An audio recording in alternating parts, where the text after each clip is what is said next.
Are you going to New Orleans? I'm so excited for you. It's one of my favorite cities. I've actually been 6 times in my life, twice in the last 6 months, and I've put together my top 10 favorite things to do when I go. It includes everything from sightseeing to what to eat and drink to what to go do for fun. If you're new to my channel, thank you so much for stopping in. I'm turning 50 this year and just having a blast. I'm doing monthly challenges. I'm trying crazy things on. This is from my Temu haul, and I love to travel. So I thought I would share some of my favorite things to do, which is probably why you're here. I'm gonna go from 10 to 1 in my order of favorites. Number 1 is something probably expected, and maybe you're number 1 if you've been to New Orleans, but I'm curious if we all think alike or if you have a different number 1. So stay to the end and let me know your thoughts. Starting with number 10, I actually found this on Groupon. I often go to the Groupon site and we'll type in the city of where we're visiting. That's a big tip for you if you don't do that already, because you can often save on admission prices to different museums or local attractions. And it's called Jamnola, which stands for Joy, Art, and Music. And it's a collection of different art and music displays. It's actually in the warehouse district, so it was a little bit of a walk, but not too bad. I think we took an Uber back because we were pressed for time, but you definitely could have walked both directions if you're staying more in the downtown or French Quarter area. There are 17 exhibits. They call it a pop-up art gallery, but I know pop-ups are supposed to be temporary, and I believe it's been in the same location since 2021. As of filming, this is 2024. I did see on their website that they're looking to expand and move towards the end of 2024, so keep that in mind. It may be in a new location.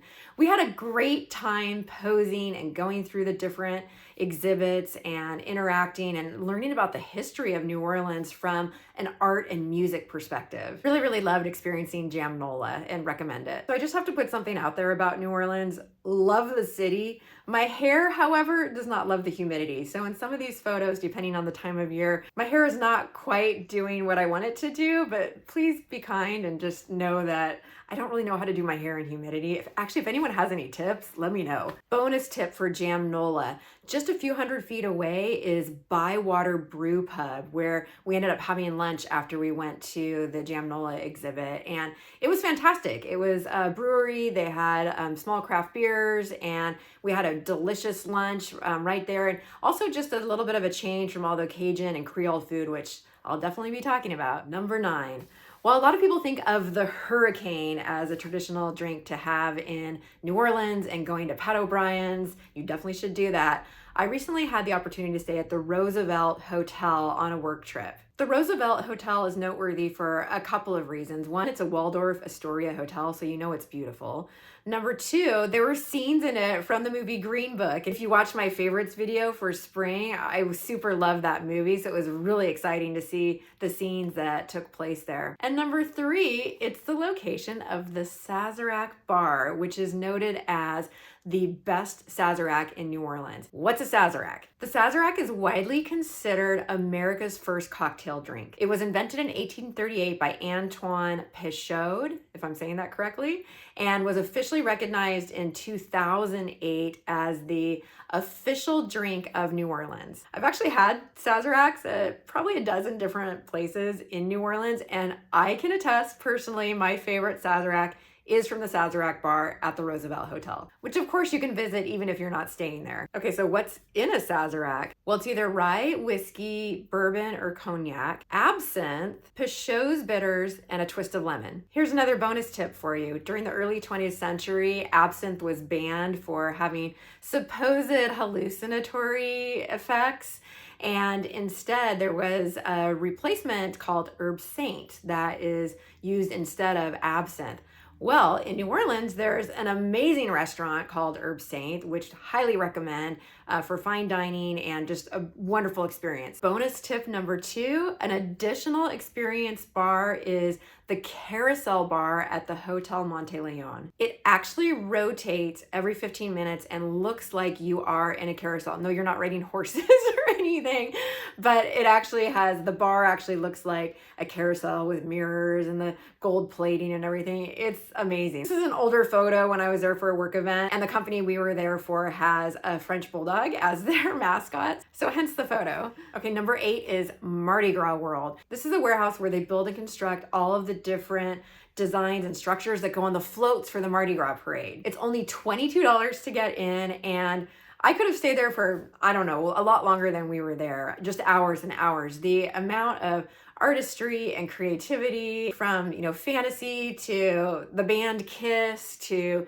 popular culture characters. I mean, there's an Elvis, there's a Michael Jackson, you name it. There's people, there's animals. It just goes on and on. Your mind is just boggled. They're built out of styrofoam and paper mache for the most part, and the artists work on them year round. So you can see them working on the floats that are for next year, as well as visit the floats that have been in past parades while you're there. Bonus tip for Mardi Gras World, we actually had a corporate event at the Grand Oaks Mansion, which is right next door to it. If you are there for an event or looking to host an event, or maybe you can just peek in, this event facility, I was so confused because we walked in and I thought it was outdoors. It's a sky like you would have at the Vegas casinos, but it was so misleading and I felt like I was in a dream world. I didn't actually know if I was inside or outside, and the trees looked so realistic. It was one of the most gorgeous event venues I've ever been in. So if you can sneak in, go take a peek. Number 7, a ghost or vampire tour. So New Orleans is regarded as one of the most haunted cities in the world. And of course, with Anne Rice's Interview with the Vampire, climbing to fame in the 80s, all of this created this mystique around New Orleans, and another reason, which I'll share later. We actually did a ghost tour and we met up downtown at the French Quarter, and it was probably about an hour and a half. We made some stops. It was very calm, not at all scary. No sightings, no jump scares. It was mostly just good old-fashioned storytelling. And I enjoyed it thoroughly, and I highly recommend it. They showed us where Madame LaLaurie, who was played by Kathy Bates in season 3 of American Horror Story, if you saw that. They showed us where that mansion was, and we stopped by Muriel's, where they have a permanently made table setting with wine and bread always available for the ghost of Pierre-Antoine Leparty Jourdan, who owned the place way back when, and I guess lost it in a gambling event and never felt like he could leave. So they always have a place set for his ghost. I'll link the tour that we took. It was great. I don't know that you can go wrong with any of the tours. We didn't actually book in advance. We booked on site in the downtown at one of the kiosks, and we were very pleased with our tour. Bonus tip, there's a vampire cafe in New Orleans. It's pretty fun. I love a good theme, and the decor, the menu, the employees with their shaved teeth to have actual fangs was fantastic. I loved all of it. I bought a shirt from there that says Carpe Noctem, seize the night, the vampire cafe. In the back, they have a vampire gift shop where you can buy all sorts of coffin-shaped memorabilia. I actually stood in a coffin, which was a little surreal. And if you love a theme, if you love vampires, I would recommend stopping by. Bonus tip number 2, and I mentioned a minute ago, another reason that New Orleans is synonymous with hauntings and the occult and voodoo, etc. So we learned by taking a city tour and visiting some of the cemeteries that all of New Orleans cemeteries are above ground. They don't bury the dead underground. And here's why. Because New Orleans sits lower than the flood line, when the city floods, it would raise the dead above ground, and so they would start to float and come up. Ew. Ew. And so there was this reputation of people coming back from the dead because they'd be floating in their cemeteries. So they figured that out. Now all their cemeteries feature above ground burial plots. So that's kind of a weird thing, but we did learn that by taking a city tour. And the city tour will take you through the Garden District, will teach you the history of the city.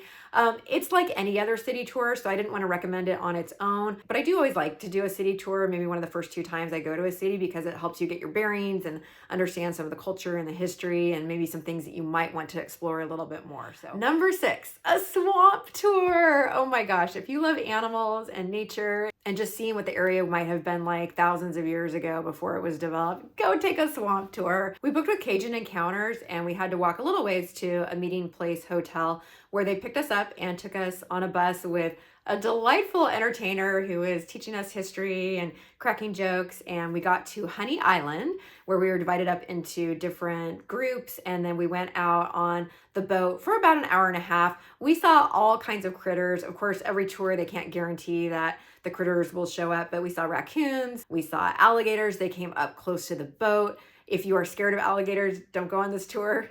But we loved it. And we even saw little baby alligators. So super fun, super unlike anything else, and definitely recommend it. I believe they even serve alligator food, so you can try and taste alligator. I did it one time when I was in my 20s, and as I recall, it tastes like chicken. Bonus tip is Cajun Encounters also offers tours of Oak Alley Plantation and some of the other plantations. I did visit Oak Alley the first time I went to New Orleans in my 20s, and this tree-lined walkway is so iconic. It's been featured in all kinds of media, from a Beyonce video to Days of Our Lives and countless movies. The inside is just like an old house, and they have tour guides in antebellum dress, and they kind of walk you through and tell you about the house. Not the most interesting to me. So that's why it's a bonus and not my numbered recommendation, but some people might love it. Number 5, go have the charbroiled oysters at Drago's. Okay, so Drago's is a famous seafood restaurant, and I hadn't been there until the last time I went. Charbroiled oysters are not the like slimy, booger-ish type of oysters that you choke down your throat. They're fully cooked, and so the consistency is more like chicken. I guess everything tastes like chicken, but these have like this garlic butter herby sauce on them. I guess they were invented by the owner's son, and they are so good. I cannot recommend them enough. Bonus tip, I think the restaurant I've been to most often in New Orleans is Mother's. This place always has a line. It's famous for its po' boys, and the sign says the world's best baked ham. Well, I don't eat pork, so I can't comment on that, but I do eat seafood, and it's delicious. I've also had their breakfast several times, and their cheesy grits are maybe the only grits in the world that I like. Bonus number 2, Mulat's is the original Cajun restaurant. This is more of a family, very casual location, but they have live music and a guy actually playing the washboard. Is this what it looks like to play? Their menu is tremendous, and the food is really good, and it's just a good time. Number 4, Bourbon Street in the French Quarter. I mean, you just have to. This had to be on that list, right? Bourbon Street is everything that you have heard it is. It's just a raucous, loud, celebratory, musical celebration of alcohol and life. I've spent a lot of time on Bourbon Street. It does seem to get more crazy the later in the week and the later in the night that you're there. So if you want a taste of it, I would say maybe a Monday or Tuesday and go earlier around dinner time. You're gonna get a taste of it, but it won't be as crazy as I've seen it on a Saturday night at 1 or 2 a.m. Definitely people are looking for action in this area, so I would not recommend going with children, especially at night. That being said, I've never felt unsafe. That being said, I've never gone alone. And it's not a place I think I would feel comfortable walking to or from in the late hours by myself. I would also just recommend wear closed-toed shoes, because there's a lot of people, especially as it gets really, really crowded. I've been stepped on, spilled on. When you're dancing, people are sloppy on the dance floor, and just for your own comfort and protection, I would wear closed-toed shoes.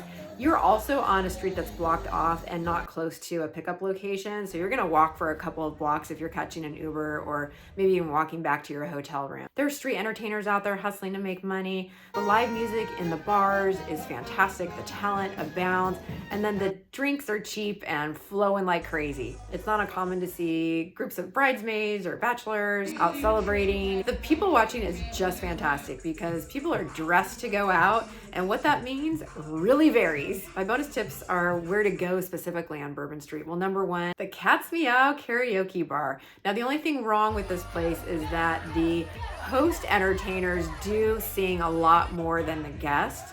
So if you're hoping to get up there and actually have a turn at karaoke, you may have to wait a long time depending on when you sign up. The other place we always seem to end up at the end of the night, and I'm not exactly sure why. It's this candlelit, kind of dank and dirty, looks like it's falling apart, rustic bar that could be a barn, but it's Lafitte's Blacksmith Shop. And if you've been there, you actually know what I'm talking about, but you also love it, like I do, because the vibe of it is so welcoming, so inviting. It feels like you're home. Not that my home is dank. I hope it's not dank. And if it feels old, it's because it was built in the 1700s, between 1720, 1730, somewhere in that range. And it's actually reputed to be the oldest bar in the country. And if I haven't shared or expressed already how much I love live music, that's another reason that Lafitte's is so special, because in the back, they actually have a piano bar where you can make requests and sit beside the pianist and sing along. Bonus tip number 3, if you're going to the French Quarter during the day and you want a little pick-me-up and it's a hot day, I cannot recommend enough the Irish coffee from Erin Rose. And by Irish coffee, yes, I mean Irish coffee. Okay, number 3, and this one is a little unusual because when you think of New Orleans, you probably don't think of history and World War II. But the National World War II Museum is exceptional. I guess they chose New Orleans for the location because a third of all the American soldiers that fought in World War II had to go through New Orleans at some point. The institution that would later become the National World War II Museum was actually founded by author and historian Stephen Ambrose. So if you've heard of or read Undaunted Courage, that's his book, that's the author. The city was also home to Higgins Industries, which designed and built the LCVP, Landing Craft Vehicle and personnel boats. I had to look it up. But these boats were integral to all of the water assaults during World War II. The museum was just amazing. Most museums I've been to were created in the 40s or 50s, and just they're dioramas and you can read a little display, but they're not interactive and sensory and exploratory. This one, you actually were assigned a person who lived through World War II, and Nick and I got different people, and there were different kiosks along the way where you could check their history and what they were doing at that period of time, and if they died or if they didn't die. And you were kind of hoping that they didn't, but of course, we know the tragedies and realities of that war. He's the boogie woogie bugle boy company B. For me, the most special part of the museum was the gallery dedicated to the Merchant Marines, because my grandfather was a Merchant Marine in World War II, and I really didn't understand what that meant or what the Merchant Marines did, or even the challenges and obstacles they had to overcome and face. For me, that was very personally worthwhile to have that greater understanding. And he actually died a couple years ago, but I was able to go to the World War II Museum before his death and share with him what I had learned, which was really special. Bonus tip on the World War II Museum isn't really a thing to do, but just to keep in mind, it's overwhelming. If you're really understanding and processing the magnitude of that war's effect on the world, we had to step away for a good couple of hours in the middle of our day to just decompress, and it weighs on you. It's heavy. It's burdensome to understand what everybody went through. So just a tip to allow yourself that time to walk away from the heaviness of the exhibits. It's beautifully done, and I'm so glad we went, but it's also really a lot to process. Okay, we're down to the number 2 best thing I've ever done in New Orleans, and I'm so excited to share with you. I was able to participate in a second line. I've always wanted to do this. My dream is coming true. We're about to be in a second line. What? A second line is a celebration parade. Traditionally, this was a neighborhood celebration, often to recognize and honor someone who had died, and they have a structure to the parade. The Grand Marshal is up front and they've got parasols and they're pumping them, and then you maybe have a band and the person that's being honored if they're still alive, and then you have everyone behind is what's considered the second line. The people behind are shaking handkerchiefs. They literally close streets for us. It's actually good etiquette if you see one of these second lines going by to join in. So all you need is grab your napkin or handkerchief and start shaking it and join the fun. This was actually like maybe a top 10 moment in my life for me. I was actually just so happy to be part of this. I was there for a work event, and shout out to Rachel Turnage with Berkshire Hathaway Home Services in that area, who was our host for that work event. I was able to schedule and organize that event. Apparently there are several thousand second line events every year. All you need to do is schedule and pay for a permit and police escorts. It looks to be under $400. I'll post the website. Maybe you can have your own second line. I'm gonna say bonus number 2 here. It's actually something I haven't done before, but I think this is where it would land. I would be remiss in not mentioning the live music that you can see at Preservation Hall, which has been hosting every amazing musician you can think of since the 1950s in a small venue down in the French Quarter. I have not yet been to this venue, but I hope to soon. So if you get a chance or an opportunity to get tickets to go see the live music at Preservation Hall, I understand it's an amazing event and I hope to experience it myself. And we're down to the number one thing to do in New Orleans, in my opinion, which is correct. Okay, this is the one thing I've done every single time I've gone to New Orleans, and it may be what you're thinking of, it may not be. I'm curious, so comment below, but it's go have beignets at Cafe Du Monde and a cup of chicory coffee. There's nothing like that powdery, sugary, chicory coffee. You'll be in line for a little while, but don't worry about it. The line moves quickly because there's only like 4 things on the menu. Beignets, that's their only food. Coffee, decaf, and maybe milk. They only take cash, so be prepared to pay in cash. And there's definitely gonna be live music playing outside and a view of Jackson Square. So while you're there, you can either eat your beignets in the restaurant or take them up to the Washington Artillery Park where you'll have a view of the St. Louis Cathedral and Jackson Square.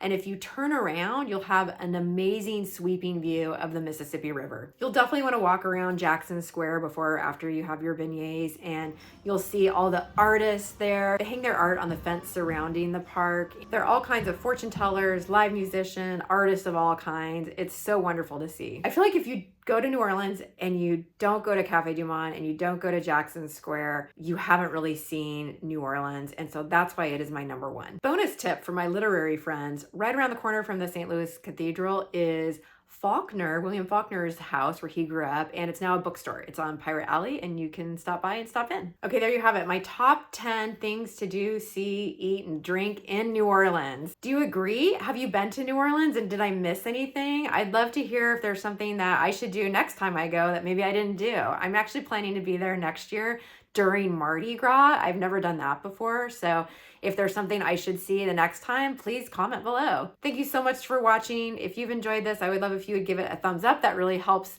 YouTube understand that people like this. I encourage you to consider subscribing. I'm trying to get to 500 subscribers, and you clicking that subscribe button would mean a lot. And if you want to know what to watch next, YouTube recommends this one. Now go pet a dog.